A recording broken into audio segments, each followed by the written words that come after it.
സങ്കീർത്തനങ്ങൾ അധ്യായം 95. വരുവിൻ, നാം യഹോവയ്ക്ക് ഉല്ലസിച്ച് ഘോഷിക്കാം. നമ്മുടെ രക്ഷയുടെ പാറയ്ക്ക് ആർപ്പിടുക. നാം സ്തോത്രത്തോടെ അവന്റെ സന്നിധിയിൽ ചെല്ലുക. സങ്കീർത്തനങ്ങളോടെ അവന് ഘോഷിക്കാം.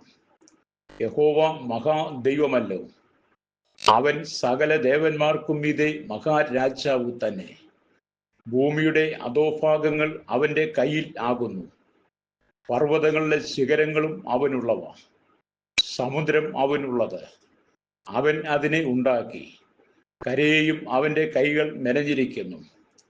വരുവിൻ, നാം വണങ്ങി നമസ്കരിക്കുക.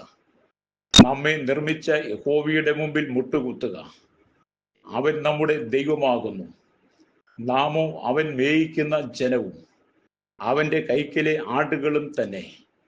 ഇന്ന് നിങ്ങൾ അവന്റെ ശബ്ദം കേൾക്കുന്നു എങ്കിൽ മെരീബയിലെ പോലെയും മരുഭൂമിയിൽ മസാനാളിനെ പോലെയും നിങ്ങളുടെ ഹൃദയത്തെ കഠിനമാക്കരുത്.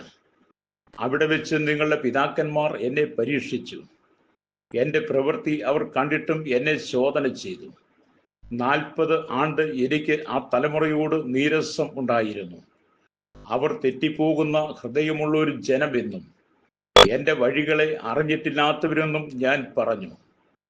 ആകയാൽ അവർ എൻ്റെ സ്വസ്ഥതയിൽ പ്രവേശിക്കയില്ല എന്ന് ഞാൻ എൻ്റെ ക്രോധത്തിൽ സത്യം ചെയ്തു.